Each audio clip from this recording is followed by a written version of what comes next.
paso a la tercera videoconferencia de este curso. Bueno, esta videoconferencia la voy a impartir yo, que soy Ana Isabel Huelmos, cardióloga, entonces en colaboración con el doctor Salinas, ¿no?, que ha impartido las dos primeras videoconferencias. En esta vamos a hablar de las taquiarritmias supraventriculares y también de las taquiarritmias ventriculares. O sea que ya os voy avisando que es una clase un poquito densa, ¿vale? Pero bueno, luego la podéis oír todas las veces que queráis. Bien. Comenzamos con esta clasificación de las taquiarritmias supraventriculares, que es una de las clasificaciones más sencillas que hay. Es de un doctor que es el doctor Almendral, que es un arritmólogo de aquí de Madrid. La tiene publicada en esta revista Soñar de Cardiología. Hace una revisión estupenda. Os recomiendo que os leáis el artículo. Y clasifica las taquiarritmias pues como estamos en supra y en ventriculares. Estamos ahora ocupándonos de las supraventriculares. Entonces, primero las clasificamos según si el tejido auricular es necesario, pues son las taquiarritmias auriculares, y cuando el nodo AV es necesario, son las llamadas taquicardias de la unión AV. Dentro de estas auriculares, pues tenemos la fibrilación auricular, el flúter auricular y la taquicardia auricular. Y cuando el nodo AV es necesario, las taquicardias de la unión, pues tenemos la reentrante nodal y la taquicardia de participación de la vía accesoria, que son las taquicardias que se producen en el Wolff-Parkinson-White. ¿Vale? Entonces, este grupo no lo vamos a estudiar. Este grupo está en los apuntes y no lo miramos. Vamos a mirar estas, vamos a ver ejemplos de estas. Entonces, dentro de la taquicardia reentrante nodal, pues tenemos la común y la no común, ¿vale? Y todas estas en las que participa el nodo y la taquicardia auricular son las que se denominan taquicardias paroxísticas supraventriculares. De todas formas, vamos a ir empezando a repasar una por una. Fibrilación auricular. Yo creo que la arritmia supraventricular más frecuente, la que más se conoce, la que mejor se sabe tratar, bueno, la que no tiene ninguna duda, donde vemos los intervalos RR totalmente irregulares, no vemos ondas P, se ven unas ondas pequeñas, denominadas ondas F de fibrilación, y la conducción AV, por eso los RR son irregulares, es variable, ¿no? Entonces, por eso los intervalos RR son variables. Y esto de el QRS es de una morfología similar al QRS del ritmo sinusal, es decir, quiere decir que si en el ritmo sinusal el QRS hay un bloqueo de rama derecha o de rama izquierda, pues cuando cae ese paciente en fibrilación auricular sigue manteniendo ese QRS ancho, ¿no? Y si fuera un QRS estrecho y normal, pues cuando cae en FA, pues también ese QRS sigue siendo estrecho. Aquí tenemos un ejemplo, un paciente que está en fibrilación auricular, pues vemos que los RR son irregulares, que no hay una onda P que precede a ese complejo QRS, ¿vale? Que en realidad no se pueden distinguir esas ondas pequeñitas, pero que no hay una actividad que se pueda distinguir, ¿de acuerdo? Bueno, en la fibrilación auricular, siempre pongo aquí esta diapositiva, que los alumnos que han hecho otras ediciones conmigo, bueno, pues lo quiero poner un poco en deferencia a los laboratorios que financian algunos alumnos. Y bueno, querría solamente comentar, pues que sabéis que la fibrilación auricular está muy asociada con la hipertensión arterial que suele tratarse pues con inhibidores de la ECA o con una combinación que es inhibidores de la ECA con antagonista del calcio. Y luego, independientemente de esto, sabéis la importancia de la anticoagulación en la fibrilación auricular, que hasta ahora se ha venido haciendo tradicionalmente con el Sintrom, pero desde la aparición de los nuevos anticoagulantes, que ya no son tan nuevos, digamos, o anticoagulantes de acción directa. Este es el segundo que salió, que fue el Rivaroxaban. El primero fue el Dabigatran, Pradaxa, segundo este, Rivaroxaban, Xarelto, Tercero es Apixaban, el Iquis, y el último que salió hace menos de un año, se llama Lixiana y es el Edoxaban, ¿vale? Son más beneficiosos y más seguros que el Sintrón, solamente que tienen las limitaciones del precio y de que tienen que ser sellados por el inspector de sanidad. Y que sabéis que la fibrilación auricular, para determinar si a ese paciente le ponemos anticoagulación, utilizamos una escala que se llama CHA2-VASc, que está formada, bueno, son las siglas de lo que sería insuficiencia cardíaca, hipertensión arterial, la edad mayor o igual de 75 años, la diabetes, el ictus previo, enfermedad vascular, edad 65-74 y sexo femenino. Entonces se le dan los puntos que aquí pone asignando, se suman los puntos que tenga ese paciente y en caso de que el punto, o sea, no tenga ningún punto de estos, pues no se le pondría ningún antiplaquetario ni anticoagulante. En el caso de que tuviera un punto, sí que hay que considerar la anticoagulación. Y en el caso de que ya son mayor o igual que 2, pues siempre utilizar anticoagulantes orales, ¿vale? Bien el Sintrón o bien los nuevos anticoagulantes. Bueno, como esta es muy fácil, pasamos al flúter auricular, que también es una de las arritmias que mejor distinguís. Entonces, el flúter tiene la diferencia de que es una taquicardia generalmente rítmica con un QRS estrecho o un QRS, según el basal, que se produce por macrorreentrada en la aurícula y se autoperpetúa de forma circular en el interior de la misma. Bien. El flúter auricular común, el que todos conocemos, la macrorreentrada es en la aurícula derecha y es en sentido antihorario y es el llamado flúter auricular típico. Común. Cuando es también en la aurícula derecha, pero en sentido horario, es el flúter auricular típico no común. Y cuando la reentrada se produce en la aurícula izquierda, es el flúter auricular atípico. Os reconozco que excepto que el flúter sea típico, luego hay bastante confusión con estos términos. O sea, típico común lo distingue todo el mundo, pero luego ya cuando no es, pues ya se dice, es un flúter atípico, un flúter no común, y parece un poco que se confunden los dos términos. O sea, tenemos el grupo grande del típico común y el no común, ¿vale? Entonces, por ejemplo, este sería el típico común, pero aquí vamos a explicarlos bien, ¿vale? Aquí vamos a explicarlos según se denominan. Entonces, el típico común es el que todos conocemos en dientes de sierra y que estos dientes de sierra, pues en 2, 3 y AVF son negativos. Y esto es lo que todo el mundo sabe, el típico común. El típico no común, macro reentrada en la aurícula derecha en sentido horario, pues también vemos unas ciertas ondas F, sí, también podríamos decir que es un flúter, pero en 2, 3 y AVF, pues la F, esta onda de F, es positiva y es negativa en V1. Y luego ya tendríamos el atípico, que sería, digamos, el que se produce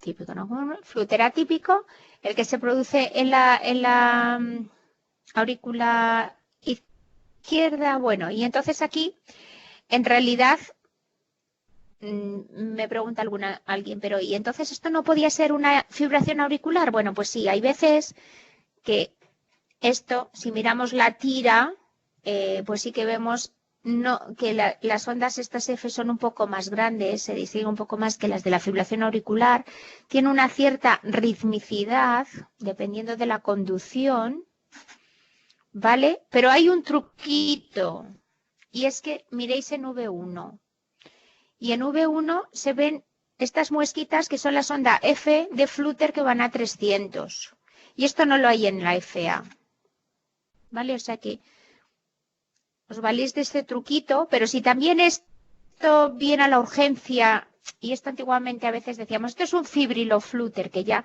no utilizamos esa palabra, se ha dicho que ya no sé, o su fibrilación no es flúter. Antes decíamos un fibriloflúter porque parece una fibrilación y parece un flúter, ¿vale?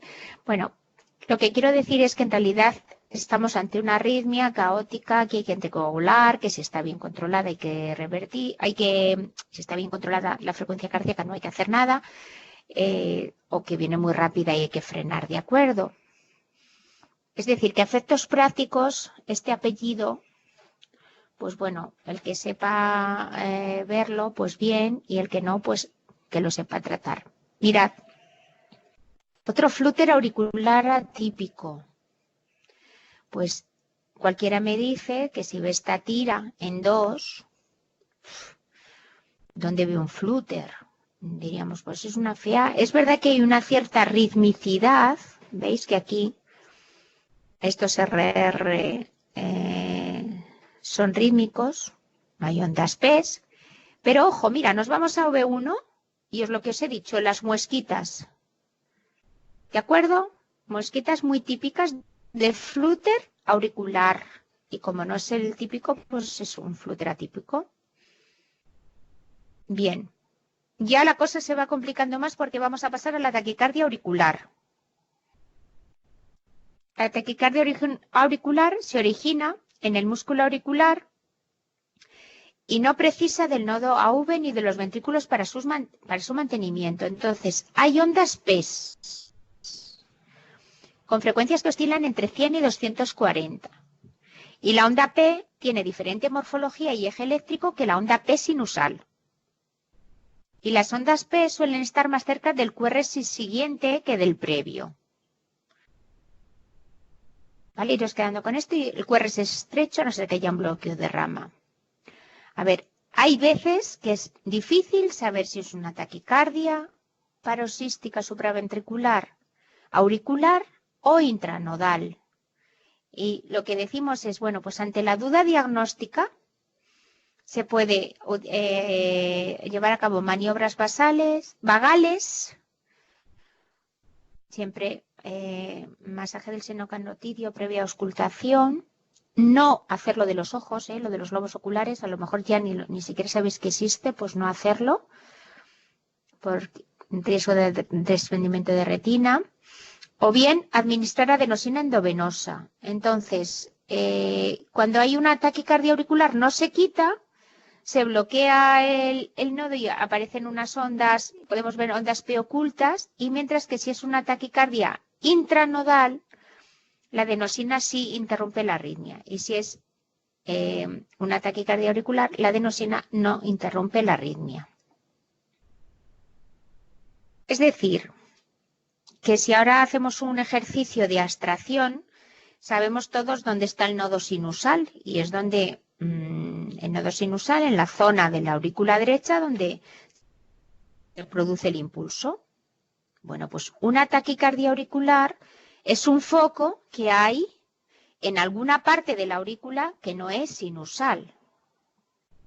¿De acuerdo? Y entonces aquí tenemos una clasificación ya un poco que nos podemos meter en terreno electrofisiológico, que no hace falta aprenderla, pero que es una clasificación que yo la veo muy sencilla y digo, bueno, pues para el alumno que está haciendo este curso que le apetezca ir un poco a más, pues se la puede estudiar.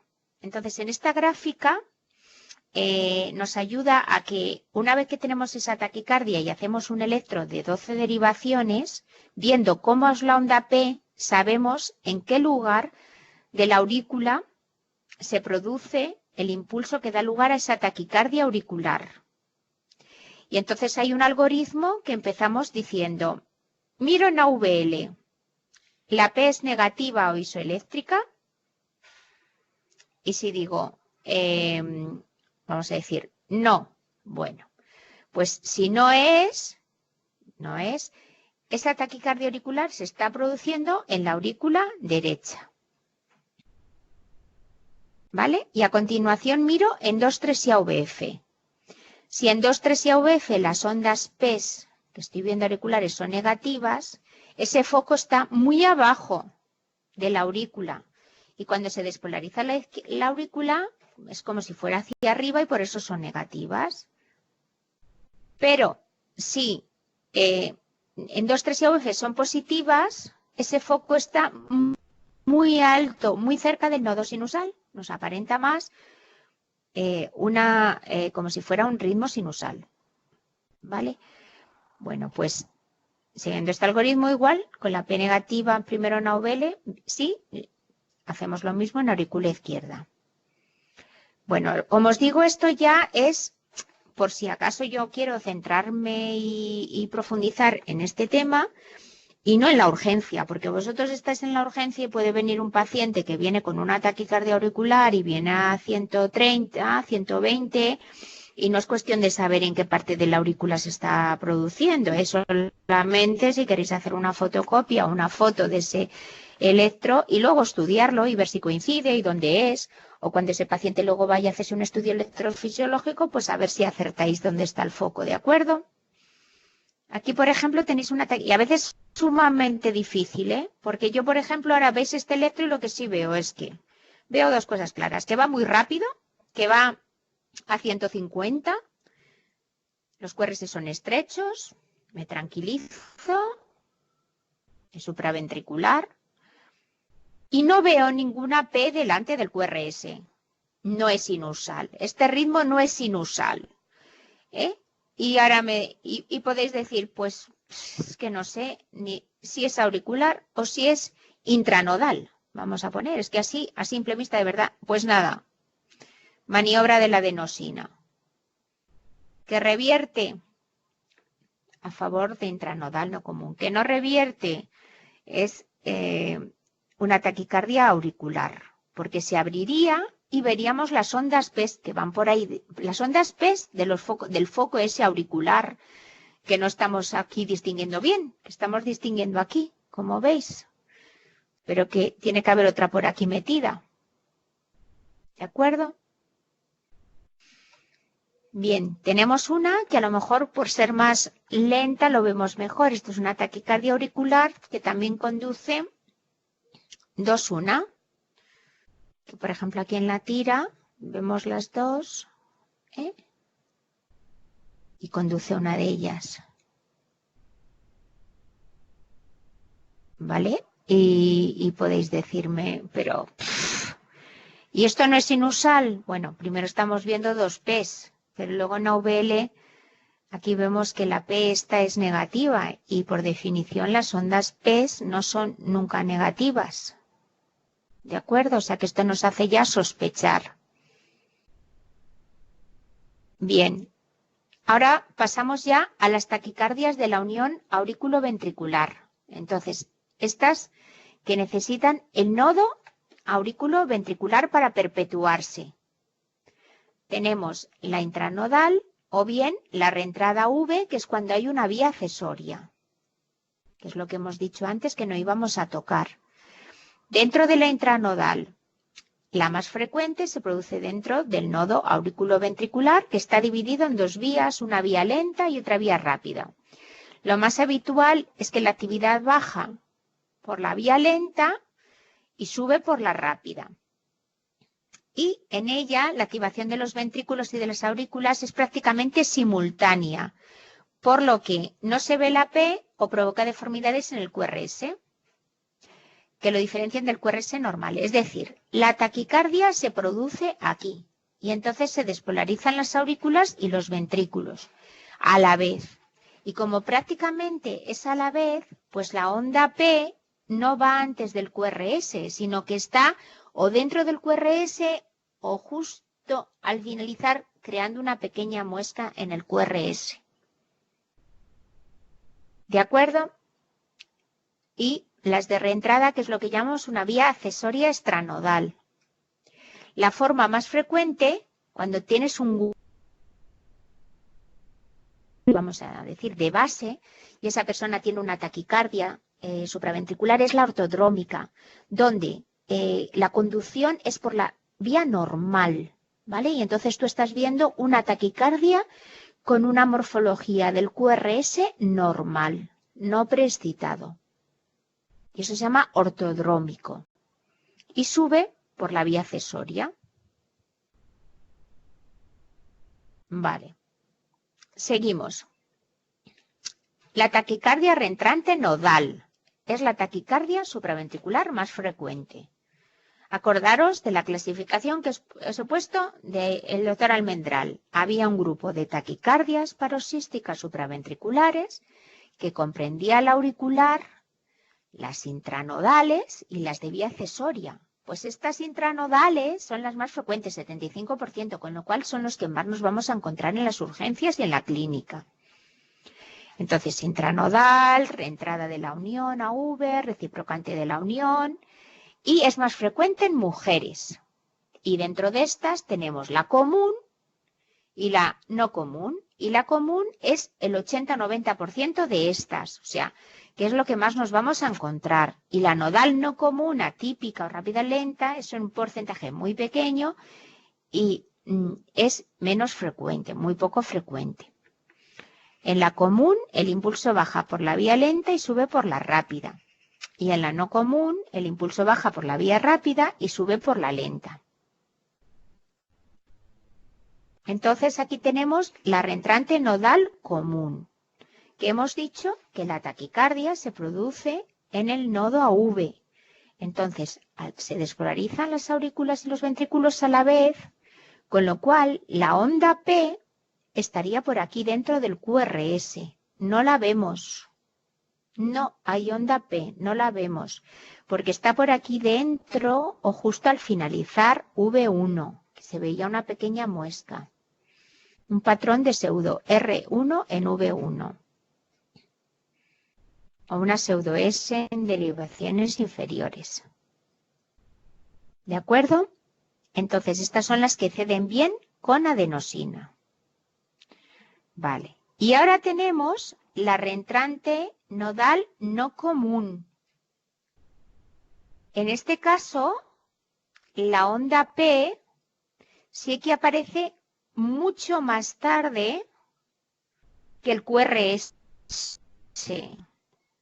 Es decir, hemos dicho que se produce en el nodo AV y que se despolariza la aurícula y los ventrículos. Pero en este caso, los ventrículos se despolarizan primero y luego las aurículas. Entonces, esta P que vemos aquí no es la que precede a este QRS, no, es la que acompaña a la despolarización de este ventrículo.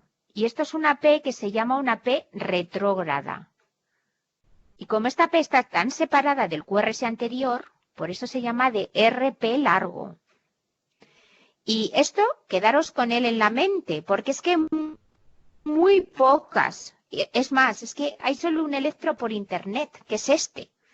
Yo tengo algunos de pacientes de algunos de nuestra consulta, pero es que es igual. Entonces, es que esto lo vemos una vez y no se nos debe olvidar. Y hay algunos alumnos que me dicen, pues es que yo veo esto sinusal, pero ¿cómo vas a ver esto sinusal? Si ya de entrada aquí, suponiendo que fuera sinusal y que me estuviera diciendo, pues Ana, es que yo esto lo veo sinusal. O sea, tú crees que esta es la P sinusal y este es el QRS. Estas P's negativas aquí, 2, 3 y AVF, no pueden ser sinusales. Entonces, por favor, no equivocar esto con una taquicardia sinusal.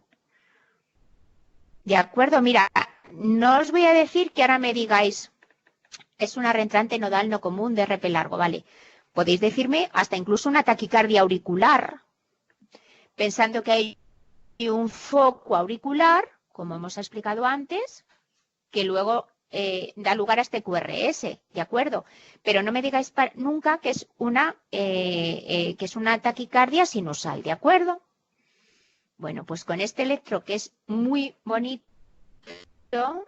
vamos a seguir adelante. O sea, esta es la taquicardia rara, reentrante, nodal, no común, con una P retrógrada o de RP largo. ¿De acuerdo? Bien. Bueno, pues ahora tenemos otro ritmo muy bonito, que es el ritmo acelerado de la unión. Pues ese ritmo también se produce en la unión auriculoventricular y es un poco igual a esto. Al producirse en la unión auriculoventricular y es un complejo QRS ancho, pues la P también está detrás del QRS, ahí metida, porque se despolariza casi a la vez que los ventrículos, ¿vale? Este ritmo acelerado es el que hay típico de la reperfusión, ¿no? de los infartos. Vale. Bueno, y ahora esta diapositiva lo que nos está queriendo indicar es qué ocurre con la adenosina en una supraventricular. Bueno, pues cuando hay un flúter, imaginaros esto, tú ves un QRS ancho porque este señor tenía previamente de base un bloqueo de rama izquierda, entonces si hace una taquicardia o un flúter, pues se sigue manteniendo ese QRS ancho, parece regular, podía ser una supraventricular intranodal. Bueno, pues le pongo adenosina, se bloquea el nodo y entonces ya aparecen las ondas F, que aquí no las veíamos porque iban muy rápidas los complejos QRS. Mientras que si en realidad es una supraventricular,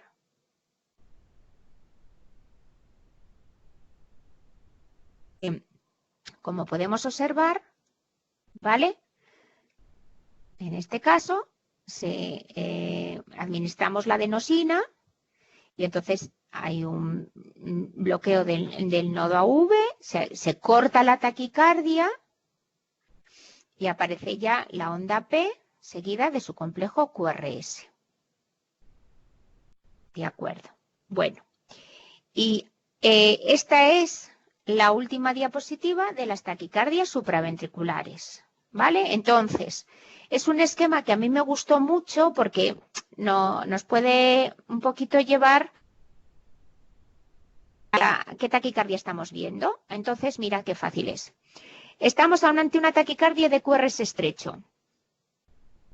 Y decimos, ¿es una taquicardia regular? No, es irregular. Entonces, ¿qué puede ser? Pues una fibrilación auricular, un flúter con conducción variable, una taquicardia auricular con conducción variable o una taquicardia auricular multifocal, que es esa donde hay varios focos en la aurícula que van disparando, entonces cada uno arrastra un QRS. Son distintas morfologías de PES y es una taquicardia auricular multifocal, que es irregular. Y ahora decimos, ¿es regular? Pues sí. ¿Vemos las ondas PES? Entonces decimos, sí, las estamos viendo, vemos las ondas PES. Entonces, la frecuencia auricular es mayor que la ventricular, es decir, vemos dos ondas PES o dos ondas F por cada complejo QRS, que sería un flúter a 150, mientras que la onda F va a 300. Es decir, ¿la frecuencia auricular es mayor que la ventricular? Sí, pues un flúter auricular o bien y una taquicardia auricular que no conduce 1-1. Un flúter es lo más típico, ¿no? Que las ondas F son 2 y el QRS es 1. Por cada 2 F, un QRS. Y ahora decimos, no, resulta que las aurículas son iguales que los ventrículos. Pues entonces ahora analizamos el intervalo RP. Y ya tenemos lo del RP largo o RP corto. Entonces la RP largo pues es la que hemos hablado antes. La taquicardia intranodal no común o una de la vía accesoria que también se puede confundir con esa que hemos dicho de vía accesoria de tipo decremental, que no la hemos estudiado. O bien tenemos un intervalo RP corto y en este caso pues si el RP es menor de 70 pues nos orienta más hacia una taquicardia intranodal, una taquicardia de la unión. ¿Vale? Pero bueno, en este caso aquí también tenemos una taquicardia intranodal, o sea que no es tan fácil tampoco. Una taquicardia de reentrada auriculoventricular. Bueno, pues resumiendo, quizá, pues cuando ya, vamos a ver, nos metemos en un terreno electrofisiológico y tenemos exactamente qué saber y dónde está la vía y demás, pues ya son cosas pues con un nivel más elevado. Pero yo lo que digo es que normalmente las taquicardias son difíciles de catalogar, pero luego son muy fáciles de tratar. Y normalmente cuando todo el mundo llega a la urgencia de este tipo, pues todo el mundo la sabéis tratar, que es de lo que se trata. Que luego ya es una intranodal común, la mandáis a cardiología, la estudia el arritmólogo y probablemente haga una ablación de esa vía, ¿no?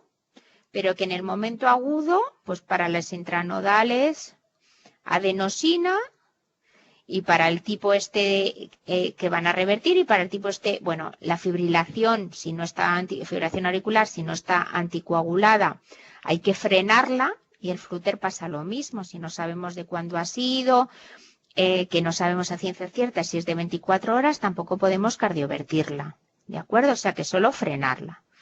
Evidentemente, si el paciente está inestable hemodinámicamente porque esa caída en FA es un paciente con una miocardiopatía y le ha sentado fatal y lo tenemos hipotenso y prácticamente en shock, pues sea lo que sea, habrá que cardiovertirlo, ¿de acuerdo? Bueno, pues con esto queda cerrado este grupo de taquicardias supraventriculares y ahora vamos a pasar, voy a ver si... Bueno, voy a minimizar a ver si sé hacer esto y sacar ya el capítulo de las arritmias ventriculares.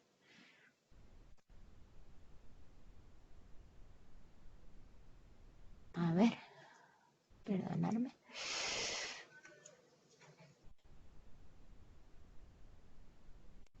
Bueno, no sé si lo estáis viendo. Perfecto, Ana, se ve bien. ¿Se ve bien? Ah, vale, perfecto. Quería sacarlo toda la pantalla, pero es que a veces... Bueno, si lo veis bien, lo vamos, si queréis, haciendo así, ¿vale? Bueno, pues a continuación vamos a pasar a las arritmias ventriculares. Entonces, tenemos también, bueno, una pequeña clasificación que hacemos. Decimos que las arritmias ventriculares son ese grupo de alteraciones que se originan distal a la bifurcación de la de His. Entonces, como los estímulos ventriculares no son conducidos por el sistema de conducción intraventricular, pues el QRS será ancho, lo mismo que son los bloqueos de rama. O sea que por definición una arritmia ventricular es la que decimos, es una taquicardia de QRS ancho. ¿Vale? Que también sabéis que hay taquicardias de QRS ancho que son supraventriculares, pero al principio siempre hay que tendencia a pensar que cualquier taquicardia de QRS ancho es ventricular. Esto es un recuerda que lo digo para que luego el electrofisiólogo no se eche la bronca, y es que siempre que la estabilidad del paciente lo permita, pues hay que hacer un electro de 12 derivaciones y una tira de ritmo, porque así podemos identificar el tipo de arritmia y ya diferenciar bien con ese electro si es ventri o supraventricular. ¿Vale? Y luego dentro de estas de QRS ancho ventriculares, pues podemos hablar de las extrasístoles ventriculares, la taquicardia ventricular, el flúter ventricular y la fibrilación ventricular. Extrasístoles ventriculares, bueno, pues también tenemos una clasificación según la morfología. Si tienen distinta morfología son polimórficos. Si tienen todos los extrasístoles la misma morfología son extrasístoles ventriculares monomórficos. Y según la periodicidad, pues muy fácil también, lo que llamamos bigeminismo, que es un QRS normal y un extrasístole, trigeminismo, dos QRS normales y un extrasístole, tetrageminismo o extrasístoles ventriculares aislados cuando no cumplen ninguna periodicidad. Y aquí en esta diapositiva, que es muy bonita, pues tenemos un ejemplo de cada una de estas cosas. Por ejemplo, de estos conceptos que estamos diciendo, pues aquí tenemos un QRS normal seguido de un extrasístole. Entonces, ¿qué es eso? Pues el bigeminismo, que tenemos dos normales y un extrasístole. Por ejemplo, vemos que estas extrasístoles ventriculares son de distinta morfología, pues son polimórficas, que cuando hay un 2 seguidas se llama doblete, y cuando hay 3, antes se llamaba triplete, pero ahora ya con 3 se llama taquicardia ventricular, y si hay 4, pues más taquicardia ventricular no sostenida. Y que en este caso, pues tenemos lo que se denomina la pausa compensadora, ¿vale? Que es un complejo normal. A continuación hay un QRS que está adelantado. Entonces, cuando aparece este siguiente QRS, si miramos esta distancia RR, pues es 2 veces la que existiría si no hubiera esa extrasístole ventricular. Y eso se llama pausa compensadora completa. Y cuando no hay fuerza compensadora, sino que los RR siguen saliendo según su cadencia normal y se mete ahí la extrasístole, es lo que se llama extrasistolia interpolada. Bien. Seguimos. Ahora vamos a hablar de la parasistolia. Bueno, pues la parasistolia es, digamos, yo lo llamo como un foco de extrasistolia ventricular que sale a piñón fijo, que siempre sale. Y que como siempre sale, porque siempre emite, digamos, ese foco, pues el extrasístole cae donde cae. Donde tiene que, o sea, no tiene ningún acoplamiento con el QRS normal y cae donde le toca caer. Entonces, ¿qué vemos? Tenemos que tener una tira larga de ritmo. Y entonces estamos viendo, bueno, pues que hay muchas extrasístoles, que hay una distancia con el QRS precedente, pero que aquí no se mantiene, que aquí es más corto, ¿de acuerdo? Que aquí vuelve a ser más corto, que aquí es más largo, es decir, digamos que este foco cae donde cae. Entonces, los intervalos de acoplamiento son variables. Y luego, como va siempre a, digamos, a disparar, pues dispara con una cadencia. Entonces, la distancia entre dos extrasístoles siempre es múltiplo de un número que es la cadencia más pequeña, la más corta.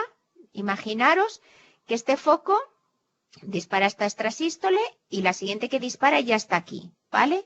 Bueno, pues entre estas dos es un múltiplo de esta distancia.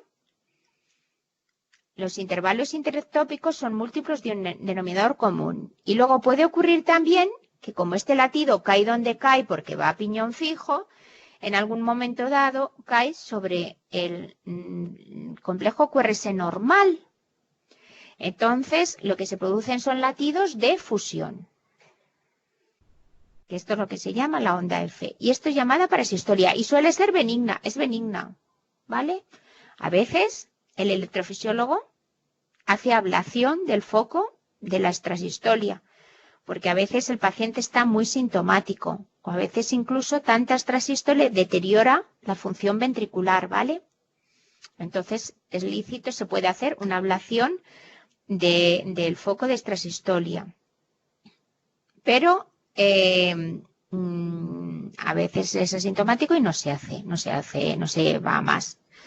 Bien, esta clasificación de la extrasístole es una clasificación conocida de Laun, que es muy difundida, pero el valor pronóstico solo tiene implicación en el infarto de miocardio. Grado 0, sin extrasístoles ventriculares, no hay extrasístoles. Grado 1, un foco y poco frecuentes. Esto lo vemos cuando ponemos un Holter, menos de 30 por hora. Grado 2, un foco y más de 30 por hora. Grado 3, multifocales. Grado 4, 2 extrasístoles consecutivas. Grado 4B, 3 o más extrasístoles consecutivas. Y grado 5 es el fenómeno de R sobre T, en el que la extrasístole cae sobre la T precedente, sobre el latido precedente, y en ocasiones, pues eso, da lugar a una taquicardia ventricular. Por eso es la importancia. De acuerdo. Bien. Una vez que hemos hablado de las extrasístoles, pasamos a hablar de las taquicardias ventriculares. También las taquicardias ventriculares pues se clasifican según la afectación miocárdica, primarias o secundarias. Primarias son en sí, no hay ninguna afectación cardíaca. Las secundarias son aquellas que puede haber una escara, es decir, que hay una cardiopatía isquémica, una displasia ritmogénica del ventrículo derecho, una miocardiopatía dilatada, sin escara, una miocardiopatía hipertrófica, o sea, hay una afectación cardíaca. O bien se producen porque existen drogas, un síndrome de QT largo adquirido, o bien ya las famosas canalopatías, que son las que dan lugar a la muerte súbita, que son síndrome de QT largo, QT corto, Brugada. Entonces, bueno, esta clasificación no es difícil, es bastante sí, bastante, bueno, bastante clara. Entonces, según la duración, pues las taquicardias también pueden ser en salvas o no sostenidas, y las sostenidas es que la duración debe ser superior a 30 segundos. Monomorfas cuando hay una única morfología y polimorfas cuando los complejos son de morfología diferente. Y la taquicardia ventricular incesante es aquella en que predomina el ritmo de la taquicardia ventricular sobre el ritmo sinusal. ¿De acuerdo? Bien. Bueno, pues las ventriculares monomorfas son las más frecuentes. Es aquella clásica de QRS ancho, mayor de 0,12 segundos, es la más frecuente. Bueno, si ya tenemos dudas con las de QRS estrecho, imaginaros que hay TVs con QRS estrecho, que no llega a ser 0,12, pero estas son sumamente difíciles y ni siquiera yo las distinguiría. Luego tenemos el ritmo idioventricular acelerado, que es el RIVA, que es un ritmo ventricular entre 60 y 100, que es la arritmia propia de la reperfusión de un infarto. Y luego tenemos unas taquicardias ventriculares polimórficas, que la que todo el mundo conoce, pues es la de torsión de puntas, ¿vale? Vale. Bien, pues aquí tenemos un ejemplo de taquicardia ventricular.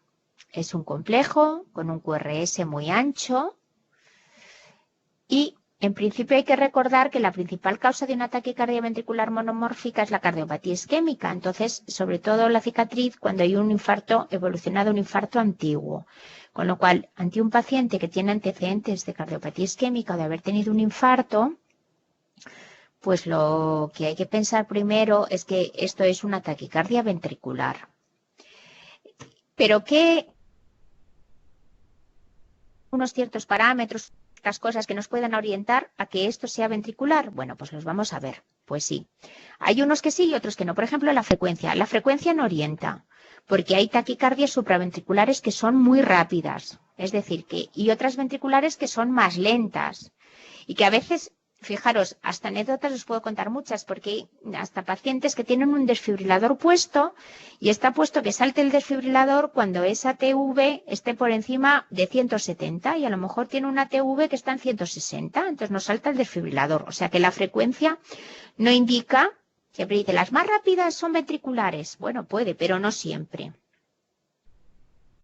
El eje eléctrico. Esto sí que ya nos orienta bien hacia una ventricular. Mirad, el doctor Salinas os habrá explicado que el eje eléctrico normal en el 90% de los pacientes es un eje que está entre 0 y 90 grados. Entonces ese eje eléctrico, voy a pasar a esta, en uno, el 90% de los pacientes tienen un QRS que es positivo. Con lo cual, en las taquicardias ventriculares, el QRS es un QRS que se llama el noroeste, extremadamente derecho, en uno muy negativo. Esto ya llama la atención, porque habitualmente no te encuentras un paciente con este eje. Entonces esto va a favor de una taquicardia ventricular. Es un eje indeterminado, extremo a la derecha, entre menos 90 a 180 grados, sugiere TV. Bien. Duración anchura del QRS. En general decimos que cuanto mayor es la anchura del QRS, más probable es que sea TV. Entonces, si este QRS es con morfología de bloque de rama derecha, se dice que la duración tiene que ser mayor de 140 milisegundos. Sugiere. Y si es de bloqueo de rama izquierda, pues es de más de 160. Y esto es un fuerte predictor, pero no siempre. La concordancia. La concordancia es cuando todas las derivaciones precordiales de V1 o V6 son monofásicas y tienen la misma polaridad. O bien todas las R son positivas o bien todas las R son negativas. Un patrón concordante negativo, con todas las R negativas, es un fuerte indicador de TV. Y esto yo no os he explicado la clase de cuál es el QRS normal en precordiales, pero sabéis que el QRS normal en precordiales es un QRS que empieza siendo en V1 RS, R pequeña, S, y luego va cambiando. O sea que en situación normal, el complejo QRS va de RS a mini QR grande S pequeña. ¿Cambia la polaridad? Bueno, pues cuando no cambia la polaridad y encima la R es negativa en todas las precordiales, eso se llama concordancia negativa, eso es un fuerte indicador de TV. Disociación AV. La disociación AV todo el mundo sabe, cuando vemos las aurículas independientemente de los ventrículos, pero a veces es difícil de ver. Cuando también es una TV, cuando se producen capturas. ¿Y capturas qué es? Pues imaginaros que tenemos una tira de electro y de repente cuando estamos con unos complejos anchísimos, aberrados, aparece uno estrecho. Eso es una captura. Eso es que uno se ha colado y es con la morfología del ritmo sinusal y que ha ido por la vía normal. Una momentánea captura de los ventrículos por un impulso que ha conducido a través del nodo como habitual. Bueno, pues eso quiere decir que si ese electro es estrecho y eso es una captura y eso es normal, pues el resto es una taquicardia ventricular. Y luego ya, cuando ya ninguna de las cosas se ha cumplido, ya nos fijamos en la morfología del QRS, ¿vale? Que nos va a decir si ese QRS tiene una morfología que vamos a explicar ahora, si es más concordante con una taquicardia ventricular. Bueno, y todos estos parámetros se pueden aunar y tenemos un algoritmo que, bueno, debido a que Brugada y los hermanos Brugada son españoles, pues es el que yo he querido poner, que es el algoritmo de Brugada para el diagnóstico de las TVs, aunque también hay otros algoritmos, pero yo me he centrado en este y estudio este. Entonces, va en 4 pasos y empieza el paso primero. Dice monomorfismo. Primero vemos si hay una ausencia de complejos RS en las derivaciones precordiales. Cuando no hay un complejo, ya tenemos que es una TV. Y ahora me decís, Ana, ponme un ejemplo. Pues os lo voy a poner. Mirad, en esta taquicardia, este primer paso no se cumple, porque aquí hay un complejo RS y aquí también. Estamos diciendo que para ser TV no podemos ver en precordiales ningún complejo RS y aquí estamos viendo por lo menos 4. Esto es lo que es esto. Claro, acabaríamos rápido. Ya acabaríamos en el primer paso.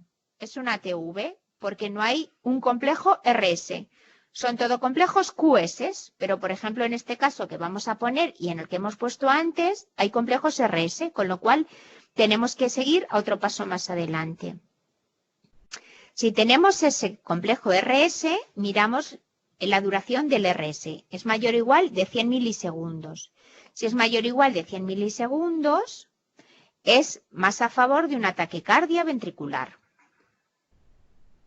¿Que no se cumple esto? Miramos a ver si hay disociación auriculo-ventricular. Aurículas por su cuenta, ventrículos por su cuenta. Si lo encontramos en una tira, eureka, ya nos quedamos aquí, es ventricular.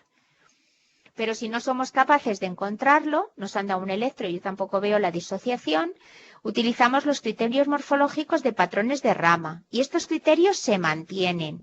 Y es mirar en V1 y V6 y llevaros la chuleta en el bolso. Cortáis esto, lo pegáis en vuestra libretita, que es facilísimo. Esta es una... Todo lo acertáis, luego los acertáis los ejercicios. Parece que estoy contando algo dificilísimo, pero es súper fácil. Miráis esto, miráis esa taquicardia, veis si en V1 es de esta forma y en V6 de esta forma, taquicardia ventricular con una morfología de bloqueo rama derecha. Miramos en V1 y en V6 y tiene esta forma, con estas características, taquicardia ventricular con morfología de bloqueo rama izquierda. Pasamos a un ejemplo. Esta taquicardia, que aunque no parece excesivamente ancha, este es un caso real, este es un paciente, este es un electro mío, de un paciente que te presenta este electro y encima estaba estable. Bueno, hay cosas ya importantes. Mirad, lo que os he dicho de la desviación del eje. Esto ya me choca, ya me mosquea. Es un eje que no es normal. Bueno, podía coincidir que ese paciente tuviera un eje a la derecha, pero bueno, ya de entrada me mosquea con esta frecuencia, esta rapidez y demás. ¿Vale? Seguimos. Aquí hay RS, con lo cual, nada, tenemos que seguir. Vamos a imaginar que de la R a la S miramos y dices que no son 100 milisegundos, que son 80. ¿Hay disociación? Miramos aquí a ver si hay disociación. Una compañera mía en otro electro, que era de este mismo paciente, veía disociación. Bueno, esta puede ser una captura, ojo, una captura, porque de repente hay un QRS que es normal y que es más estrecho. ¿Lo veis aquí? Pero ya, si seguimos yendo a más, nos tenemos los pasos de los criterios morfológicos. Entonces, los he puesto aquí para que lo veáis. Miramos V1, igual que esto. Miramos V6, igual que este. Bueno, pues esta es una taquicardia ventricular con morfología de bloqueo de rama derecha. Otro ejemplo. Este nos parece más fácil. ¿Veis? QRS muy anchos.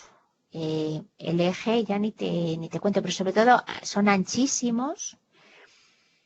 Incluso aquí son complejos QS. Otra taquicardia ventricular. ¿De acuerdo?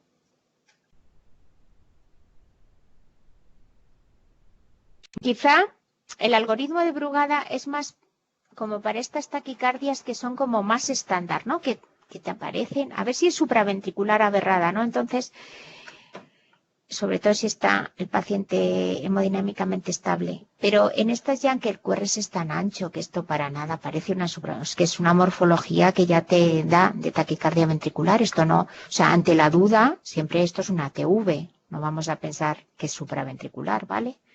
Con esta morfología en 2. Otra. Bueno, aquí no hay complejos RS, aquí hay complejos QS, porque el paciente tenía un infarto antiguo. Con lo cual esto también, y fijaros el eje, volvemos a repetir las mismas cosas. Orienta hacia ventricular. Y si ya llegamos al algoritmo, sería de bloqueo de rama derecha también. A continuación, tenemos aquí una entorsade de Points, típica asociada con QT largo. Va como cambiando un movimiento helicoidal de complejos ventriculares. ¿De acuerdo? Seguimos un poquito más. Aunque tardemos un poquito más, vamos a seguir. ¿Qué ocurre con las taquicardias de QRS ancho? Bueno, pues las taquicardias de QRS ancho, pues se nos complica la vida porque a veces el dilema es, ¿será una supraventricular con bloqueo de rama? ¿Será una taquicardia por reentrada auriculoventricular antidrómicas de las que no hemos estudiado, que es la conducción por la vía accesoria? En estos dos casos son taquicardias regulares de QRS ancho. El bloqueo de rama puede ser persistente o bien en el momento de la taquicardia se produce porque se alcanza el periodo refractario en una de las ramas. ¿Vale? Entonces aquí tenemos esto que yo digo, que tengo este paciente que es un paciente de mi consulta, es un paciente con una miocardiopatía dilatada de larga evolución que tiene un bloqueo de rama izquierda. Bueno, pues si este señor hiciera una taquicardia paroxística supraventricular a 150 o a 170, pues yo seguramente me entraría miedo, ¿no? Porque veríamos unos complejos QRS anchos y muy rápidos, pero sabiendo que tiene una morfología previa de bloqueo de rama izquierda, si yo tengo un electro previo y no le cambia el eje, pues me orientaría hacia una supraventricular con conducción de bloqueo de rama. Pero bueno, que estoy queriendo resaltar que lo difícil para vosotros es difícil para mí también. Por ejemplo, este es el caso de una niña de 15 años que tiene palpitaciones, que llega con 200 y llega hemodinámicamente estable. Bueno, pues esta taquicardia de QRS ancho es una taquicardia reentrada por vía accesoria con una forma antidrómica, secundaria porque tenía la niña un Wolf. En principio, bueno, pues esta niña luego se cardiovertió y salió en ritmo sinusal y con la morfología del Wolf. ¿vale? En el tipo de taquicardias intranodales en el Wolf se puede poner también adenosina. No pasa nada. Porque alguien dice, jo, y si le pongo adenosina y esto, no pasa nada. Yo no sé qué tiene un Wolf debajo. A lo mejor la niña puede decir, pues sí, ya estoy diagnosticada de algo que me dice que tengo en un electro normal, pero a lo mejor no. Entonces, si le pongo adenosina, no pasaría nada, ¿eh? No se va a bloquear ni pasaría nada. A diferencia de si es una fibrilación auricular, que ojo, no se puede poner digosina, ni verapamil, ni nada de nada. ¿Vale? Pero en una supraventricular de vía accesoria sí se puede poner adenosina. Vale, otra taquicardia ventricular, desviación extrema del eje.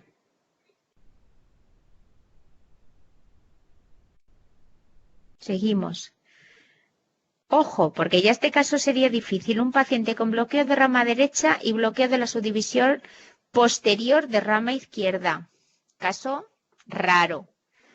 Pues en este caso sí que el eje sería derecho. Pero bueno, confiemos en que tengamos si este paciente tiene una taquicardia supraventricular, que tengamos un electro previo. ¿De acuerdo? Vale. Taquicardia ventricular. Captura. Fusión. Taquicardia ventricular lo que hay. De vez en cuando se cuela uno de captura. Lo de concordantes. Todos los complejos concordantes negativos. De V1 a V6. Todos los complejos concordantes positivos. ¿Vale? Aquí hay todos QS a favor de taquicardia ventricular. Y luego llegamos al algoritmo mágico. Las taquicardias de QRS ancho son ventriculares mientras no se demuestre lo contrario, que es lo que nos tranquiliza a todos cuando estamos en la urgencia. De momento considerarla que puede ser ventricular. ¿Y qué hacemos? Un algoritmo sencillísimo. Sencillísimo. Es una taquicardia de QRS ancho y de momento, bueno, hice electro y llamar al cardiólogo. Si es inestable, sí, todo el mundo, no hace falta ni llamar al cardiólogo. Si está inestable hay que cardiovertir y a lo mejor el cardiólogo no llega y lo tenéis que hacer vosotros. Y si está estable, podemos hacer masaje del seno por si suena la flauta. ¿Qué es eficaz? Pues será una supraventricular aberrada. ¿Qué es ineficaz? Podemos poner adenosina. No pasa nada si es una TV. Si es eficaz, supraventricular aberrada. Y si es ineficaz, es una TV. Damos procainamida o amiodarona. Vale, este algoritmo sencillísimo. O sea, las TVs parecen un horror, pero el algoritmo de tratamiento es súper sencillo. Y ya, bueno, ya vamos a tener 3 diapositivas más, porque os voy a explicar esto bonito. Nos vamos a quedar aquí. En la taquicardia ventricular, el ritmo idioventricular acelerado, que es lo que hemos dicho de la repercusión de un infarto, es una frecuencia baja, ritmo regular, complejos ventriculares con QRS de 120. Latidos de captura y de fusión. Mirad, ritmo idioventricular en una persona absolutamente sana, corredor de maratón. La naturaleza es muy sabia. Es un corredor de maratón que está tan bradicárdico, su nodo sinusal tan bradicárdico, que bueno, que sale en rescate, sale un ritmo idioventricular. No siento que estuviera pasando algo, ¿no? Normalmente, si este paciente se pone a correr, como ya predomina el nodo sinusal, ya no aparece el ritmo idioventricular. Es precioso este electro. Sigue siendo este mismo. Y entonces aquí se pueden ver complejos de captura, que creo que lo tengo en el otro lado, ¿sí? Y complejos de, también puede ser captura y fusión, que coincida, ¿de acuerdo? Muy bien. Y ya finalmente, bueno, pues tenemos el flúter ventricular, que es un ritmo cardíaco, bueno, muy aberrado, QRS muy anchos, con ramas ascendentes y descendentes, una frecuencia de 220, mal tolerado, que hay que cardiovertir. Y por último ya, pues eso, la fibrilación ventricular, ¿vale? Que es un ritmo caótico y que es una parada cardíaca, que hay que cardiovertir lo más rápidamente posible. Y finalmente os quiero poner la última diapositiva que la incorporé el otro día porque me gustó, porque este es un paciente que va a mi consulta y es un poco hablando de, es un paciente que llegaba asintomático, 54 años, y dice, me han mandado porque dicen que tengo algo en el electro, que tiene asintomático total, síndrome de Brugada. Ojo, signo de Brugada en V1, V2, esta morfología que parece un bloqueo de rama derecha con esta segunda R y que tiene esta pendiente así descendente, que no quiere decir que tener este signo vaya aparejado con muerte súbita, ¿vale? Sino que es un signo electrocardiográfico. Y os lo he querido poner porque esto entraría dentro de lo que se llaman canalopatías, que son predisponentes a la muerte, o sea, casos que ocurren con muerte súbita sin cardiopatía estructural. Como este electro fue de hace 2 semanas, de un paciente que viene a mi consulta, pues lo he cogido y os lo he pegado aquí, ¿de acuerdo? Bueno, pues nada, con este electro ya de síndrome de Brugada, pues vamos a acabar ya esta videoconferencia. La verdad es que reconozco que es bastante densa, lo reconozco. Entonces, bueno, pues nada, yo paso a ser ahora vuestra tutora, ¿de acuerdo? Desde aquí hasta que acabe el curso. Como el curso lo redacté yo, pues cualquier pregunta que tengáis o cualquier cosa que os parezca, pues podéis preguntarla. Aquí, mirad, si queréis ahora preguntarme algo, se puede escribir, ¿vale? O si no, me podéis mandar cualquier mensaje, pues como se hace con los mensajes, vía los mensajes de la plataforma, ¿de acuerdo? Y si alguien pues tiene el micrófono abierto y quiere también preguntar algo, pues lo puede hacer también.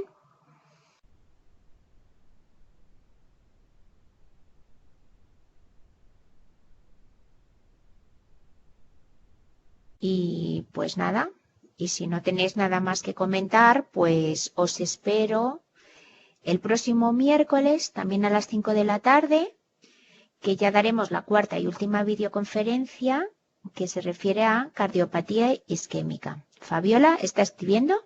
Esperamos a Fabiola que nos escriba.